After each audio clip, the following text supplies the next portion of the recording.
आपण पाहत आहात नॅशनल सर्कल न्यूज।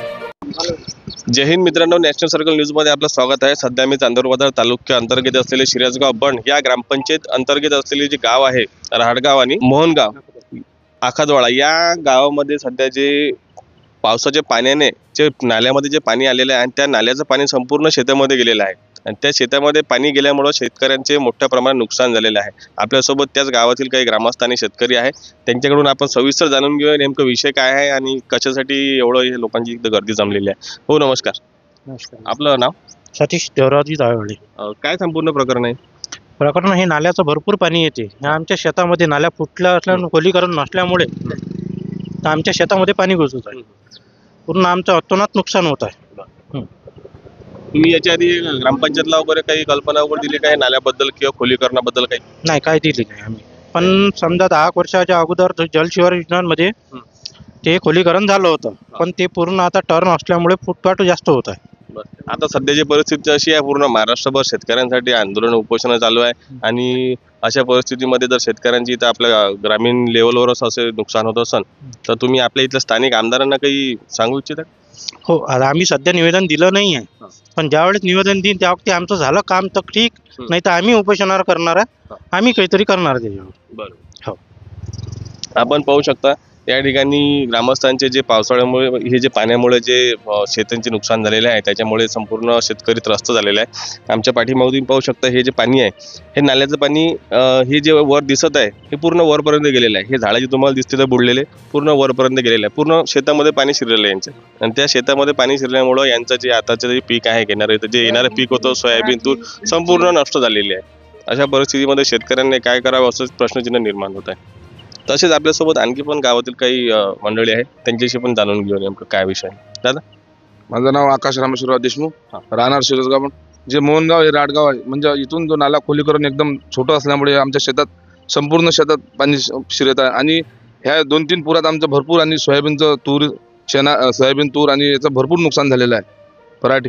आणि बाकीचे पूर जो पहिले असा पूर कधीच नाही, यंदा ह्या 2 पुरात आमचं अतोनात एकदम भयानक नुकसान झालेलं आहे। आणि बाकीच्या कोणाच्या खोपडीत कोणाच्या याच्यात पाणी घुसण्या आमचं याच्यात भरपूर नुकसान आहे आणि नुकसान असल्यामुळे आम्हाला नाला खोलीकरणाची आवश्यकता गरज आहे। काय हे आता हे नुकसान जे झालं ह्या नुकसान भरपाईसाठी पाहणी करण्यासाठी कोणी आलं इथं?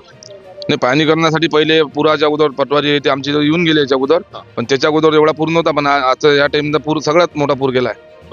जेव्हा पूर गेलता तो एकदम नॉमिनल गेलता, पण ह्या पूर एकदम सगळ्यात मोठा आणि सकाळी या पूर 5 वाजतापासून ते एकदम 12 वाजेपर्यंत एकसार करायला याच्यामुळे तूर सोयाबीन याचं भरपूर नुकसान झालं। आता हे जे नुकसान झालेलं आहे तुमचं सोयाबीन तूर हे पीक आहे, हे नुकसान भरपाई जे शेतकऱ्यांना जे गव्हर्नमेंट देते तर त्याच्यामध्ये तुमचं? आमची इच्छा अशी आम्हाला नुकसान न देता आमची नाल्याची खोलीकरण करावी हेच आमची एक मागणी आहे। तर 2 आणि 4-5 हजार रुपयात काही होत नाही। आमची एक इच्छा आहे का नाला खोलीकरण व्हायला पाहिजे। नाला खूपच लहान झालेला आहे। सगळ्या कास्तकारांना मिळून जर आपण एकदा सगळं काम केलं तर एकदा आपला नाला खोलीकरण जर झालं तर आपल्याला म्हणजे आयुष्याचा त्रास शेतीचं एवढं नुकसान होणार नाही। म्हणजे शेतकऱ्यांवर जे नैसर्गिक जे संकट येत आहे याची नुकसान भरपाई न करता हे जे संकट येत आहे त्याच्यावरून कसं समोर जाता येईल आणि ह्या सगळ्या गोष्टीतून कसं वाचता येईल हे प्रयत्न सरकारने करावा असं तुमचं म्हणणं आहे? आमची एकच इच्छा म्हणजे आज जास्त ओळवर शेत आमचं गेलं चलन, पण नाला खोलीकरण गरजेची गोष्ट आहे। म्हणजे नाला खोलीकरण झालं तर नाल्याला पूर येणार नाही आणि पुराचं पाणी शेतात जाणार नाही। नमस्कार, मी सौरभ संजयराव तांबटकर। या नाल्यातलं जे काही पाणी आहे पूर्ण शेतकऱ्यांना म्हणजे खूपच नुकसानदायक आहे। माझ्या शेतातून जवळपास माझं पूर्ण शेत 2 ते 3 एकर शेत पूर्ण पाण्यात असते। माझ्या शेतासमोर जे पूर्ण राटगाव मौजा आहे समोर तिकडे ते पूर्ण सगळे जे टोटली शेत पूर्ण पाण्यामध्येच असते। त्याने तिकडे कोणी आतमध्ये शेत असल्यामुळे कोणी काही तिथे येऊ शकत नाही। मी तिच्या जवळपास 4-5 वर्षापासून मी तहसीलदाराला पण निवेदन दिलेलं आहे, ते आजपर्यंत पाहायला कोणी आलं नाही, कारण ते शेत अंदर असल्यामुळे तिकडे कोणी येऊ शकत नाही। आता मागं पटवारी आले होते काही 15-20 दिवस अगोदर, मागं पूर आला होता त्याच्यानं ते आले होते, पण ते येता मधात पाणी असल्यामुळे ते वापस चालले गेले, म्हणजे ते शेतापर्यंत जाऊ शकले नाही, पोचूच शकले नाही। आणि नुकसान एवढं आहे की शेतात जायची पण इच्छा होत नाही आणि पूर्ण शेतामध्ये पूर्ण असा नाला पडलेला आहे। माझ्यापाशी व्हिडिओ आहे, फोटो आहे, सर्व आहे। मी 1-2 वेळा म्हणजे जवळपास 5-6 वर्ष मी लेटर पण दिले, पटवाऱ्यांना पण सांगितले, पण हे अजून पण शेतापर्यंत पोहोचू शकले नाही। आणि नेमकं यांना समजून नाही राहिलं काय करावं बा, हे शेतकऱ्या एवढं नुकसान होण्याला हे कोणीच लक्ष देऊन नाही राहिले। शेतकऱ्यांच्या व्यथा हे जे शासकीय जे कर्मचारी किंवा जे पुढारी आहे, जे लोकप्रतिनिधी आहे, हे फक्त शासनाला आणि ॲडव्हर्टाइजमेंट पुरते आणि पब्लिसिटी पुरते आंदोलनं, उपोषणं आणि मोठे मोठे धोरणं करत आहे. मात्र ॲक्च्युअलमध्ये शेतकऱ्यांच्या खरोखर या शासनाचा कुठलाही असा म्हणजे जे शासनाकडून जे शेतकऱ्याला एक मदत मिळायला पाहिजे ते मिळत नाही आहे. मी नरेंद्र दयाराम पोहकार, मौजा राटगाव यामध्ये 1 हेक्टर 45,000 शेत असून आमच्या शेतात तूर सोयाबीन एकही झाड राहिलं नाही. आम्हाला शासनाची काही मदत नाही पाहिजे. आम्हाला फक्त नाल्याचं खोलीकरण आणि ह्या नाल्याचं मोठं खोलीकरण केल्यावर आम्हाला बाकीचे काही हे नाही आहे. आता असं झालं शेत का आमची उपासमारीची वेळ आलेली आहे. विलास पंडितराव देशमुख. हे जे नाल्याला पाणी येते धरणाचं का शेतातलं येते आणि नाला फुटलेला आहे हा, आणि हे नाल्याचं काम खोलीकरण करायचं आहे. आणि लोकांनी जे बांध टाकले होते पूर्वी, नाल्याचं खोलीकरण झालं होतं आणि ते जे बांध टाकले होते तेही बांध फोडलेले आहे आणि त्याचं पुन्हा खोलीकरण करायचं आहे. हे शासनाला कळवायचं आहे आणि पटवारी वगैरे यांनी सर्वे करायला पाहिजे. असं पूर आल्यानंतर हे सर्वे नाही करत, पाहत नाही. त्यांचं पाहण्याचं काम आहे. पटवाऱ्याचं झालं, तहसीलदाराचं झालं, यांचं काम आहे. आमचं थोडं काम आहे. कृषी अधिकारी झालं, कृषी अधिकाऱ्याचं पण काम आहे इथे येऊन जाणे. आणि कास्तकाराचं पिकाची जी हानी झाली आहे ते शासनानं त्याची भरपाई, नुकसान भरपाई देण्यात यावी, ही आमची एक तातडीची हे विनंती आहे. आणि सर्वात महत्त्वाची गोष्ट तर आम्हाला बाकी काहीच नाही पाहिजे शासनाकडून. आम्हाला फक्त खोलीकरण पाहिजे नाल्याचं. जास्तीत जास्त आमचं खोलीकरण जर असलं तर हे आमचं नुकसानच होणे नाही ना. आणि हा जेवढा जास्तीत जास्त खोलीकरण लवकरात लवकर होईल तेवढंच आमचं नुकसान फार कमी होईल. हा, एवढी विनंती आहे शासनाला, बाकी तर काही. तसेच आपल्यासोबत या ठिकाणी आखादवाडा आणि शिरसगाव बंडचे पटवारी साहेब, दलके साहेब पण इथं आलेले आहे. त्यांनी पण पाहणी केलेली आहे. त्यांच्याकडून जाणून घेऊ नेमकं. साहेब, आपण लास्ट टाइम पण इथं जे पूर आला होता, मादान आणि सोनोरी वगैरे मोठा आला होता, त्यामुळे पण शेतकऱ्यांचे मोठे नुकसान झाले होते. त्यावेळेस पण आपण पाहणी केली होती. आणि आता काल पण रात्री जे पाऊस आला म्हणजे मादान त्या साईडनं जे कालव्याचं पाणी हे सगळं मिक्स होऊन त्या नाल्यात जे आलं, हे नालीचं पाणी सगळं शेतात पसरलं. तर याच्याबद्दल आज सुद्धा नाल्याकाठचे जे शेत वगैरे आहे त्यांचे जे नुकसान झाले यांची पाहणी प्रत्यक्षात मोक्यावर जाऊन सुरू आहे आमची. त्यामुळे ज्यांचे जे नुकसान आहे त्यांची नुकसानीची यादी करण्यात येईल.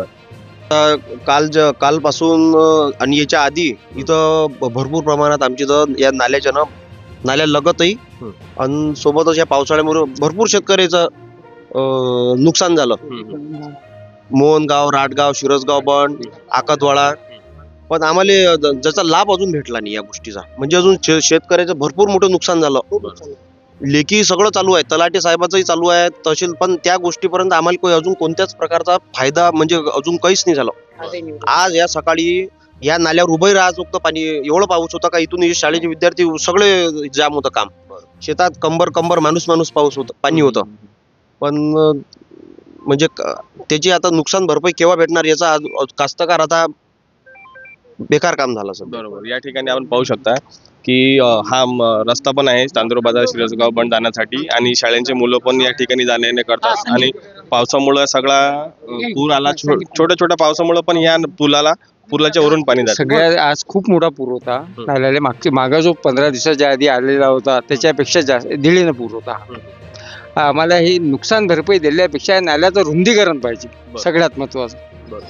हा, म्हणजे नाल्याची रुंदीकरण झाली तर नाल्याचं रुंदीकरण आणि तुम्हाला खोलीकरण जर झालं तर आम्हाला फायदा होईल. हो, आणि एवढं क्षेत्रफळ जाणार नाही. सगळ्यात टाका म्हणजे 40% पाणी इथून जाते, 60% पाणी इकडून जाते. हा, म्हणजे शेतकऱ्यांचं म्हणणं असं आहे की आम्हाला शासनाकडून मदतची गरज पडणारच नाही. जर शासनाने त्यांचं काम जर व्यवस्थित करून दिलं, नाल्याचे रुंदीकरण, खोलीकरण जर त्यांनी व्यवस्थित करून दिलं तर शेतकऱ्यांना शासनाकडे मदत मागण्याची आवश्यकताच पडणार नाही. असे नुकसान माझं होते, तोफीवर मीच आहे. माझ्या बगीचात पूर्ण तोडल पाणी होतं. अच्छा. आणि इकडूनही अशी धडक मारते, पूर्ण म्हणजे बांधच्या बांध पूर्ण खसवा टाकते. म्हणजे दोन्ही जे काठचे जमिनी आहेत त्या जमिनी पूर्ण जमीनदोस्त राहतात, पूर्ण पाण्यात आत्महत्या केले का तिकडे पूर्ण भयानक नुकसान. कारण ते असं एकही ठिकाणी पाणी नाही म्हणत.